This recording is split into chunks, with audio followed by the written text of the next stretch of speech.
Well, the show is based on the very popular book by Gombrich called The Story of Art.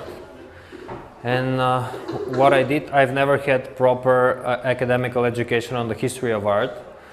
So one day I decided not to be ashamed of that anymore and to use it as kind of an advantage. And what I did, I read this book and then I made one work for each chapter of this book.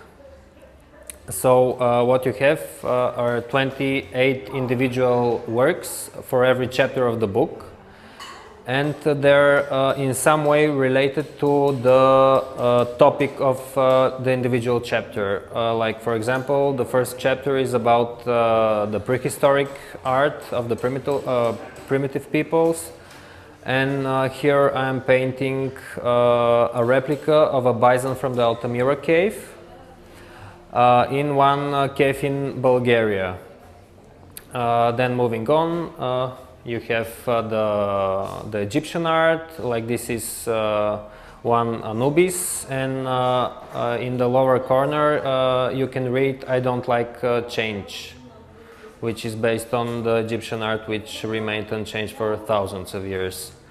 Then this is about the early Greek period, and this is based on a quote from the book that says that the newly found freedom of the Greeks to represent the human form in any movement could be used to reflect the inner life of the figure represented. And so I just took this head of a Greek bronze sculpture and I put it on this air dance figure which just moves, but unfortunately the sound is pretty loud and it remains off. This is from the Upper Greek period. It's a Venus of Milo. I bought it from the women market in Sofia. And I painted it very amateurishly, like in the way it was supposed to be painted in ancient times. Next, this is for the Roman period. It's called a keystone, and it's this Roman arch, which has a book about Greek sculpture and architecture for a keystone. It's about Greek art and architecture, the keystone of this Roman arch. So this is a bit of a church room, and here we have the miracle of the loaves and the fishes. That's loosely based on one mosaic in Ravenna about the same theme. And here I'm doing a miracle. Next, this is a landscape after rain to be looked at in case of meditation only. So it's based on one Chinese silk drawing.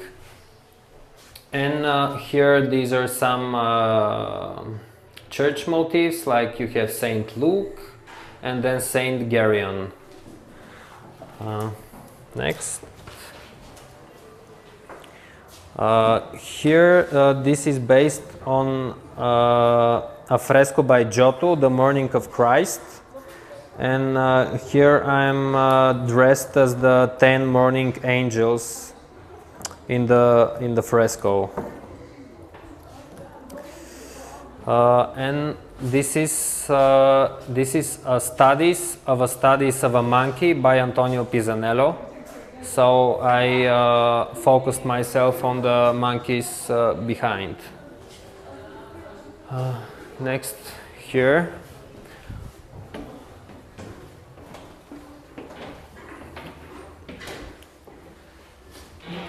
This is the dome of Il Duomo di Firenze in 1:100 scale. so the width of the dome is exactly 1/100th of the width of the original dome in Florence. Here on top of this beam you have three, they're called harmony reenactments, and they're three ninja mutant turtles that are as three of the most famous paintings by Leonardo, Michelangelo and Raphael. Here this chapter is based on Venetian art, and it's the original title of the chapter is Light and Color, and the title of my work is Light and Color and a Fish Tank and a Mirror. And what you have is this fish tank and one projector that's lighted at it, and it makes a rainbow. Then this huge thing, unfortunately I didn't have any chance to put it upstairs when it's supposed to be, so I just put it here on the beams. This here is an audio installation. It's about the characteristics of the art in Italy and in the north of the Alps in Northern Europe. And I asked two people from southern and northern Bulgaria to read these excerpts in their own dialect. В този смисъл казуемо, че са и още средновековни художници. А па нейните колеги от там Алпите вече принадлежат към новото време. Таля, тия от северо през 15 век още се държали за готиката. Here these are Dürer's bumper cards, which are cutouts from Dürer's facsimiles, and they're just like bumping into one another, or in this case just resting. Here the title of the chapter is A Crisis of Art, and it's about the Flemish art and about Bruegel in particular. And I asked my father, who is an artist from the 21st and the 20th century, how, if he received any inspiration from Bruegel, which is his favorite artist of all time, did he receive inspiration from him to overcome the 21st century financial crisis? Next, this one is called Picturesque, and it's based on the work of Claude Lorrain, and the dimensions of the work are approximate dimensions based on 10 of his most famous works. And what I did here, I read about this really absurd fortress, which they try to renovate with European money in this really awful manner. And I just made this really romantic composition alongside this absurd fortress. This is called a self-portrait of a 26-year-old me reenacting a self-portrait of a 26-year-old Rembrandt. And it's based on a self-portrait of Rembrandt, which he did when he was 26 years old. This one is called Cleopatra's Cocktail, and it's a pearl that's dissolving in vinegar. And it's based on one fresco by Tiepolo, in which it depicts this legend when Cleopatra had this very lavish feast with Mark Antony, and she told him that she could make the world's most expensive meal, and she took one of her pearl earrings and dissolved it in a glass of vinegar and then drank it. So this is her cocktail. This here is actually 3 chapters in one, and it's called 125 seconds out of many more. And 125 years was the time from the start of the construction of the Versailles Palace until the start of the French Revolution.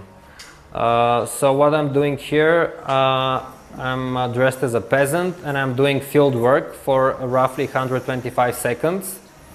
And then I just get fed up with all of this and I just storm out of the frame, and it reveals that I'm doing some kind of a Baroque-esque form. This here is a badly made kitschy replica of a famous impressionist Lily Pond.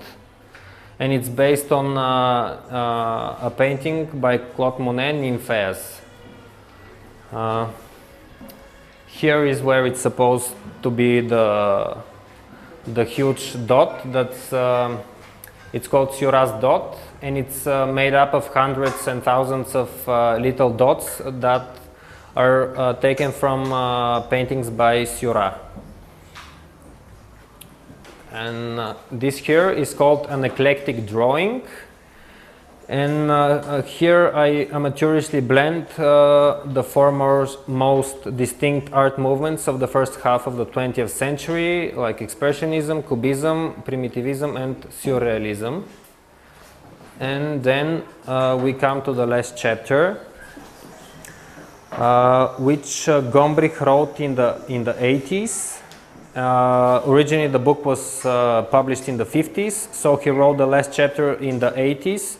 Talking about what happened from the time the book was published until now in the 80s. And he talked about Marcel Duchamp and the things that he has done, and he tells that this became sort of a fashion, what Duchamp did, and he hopes that he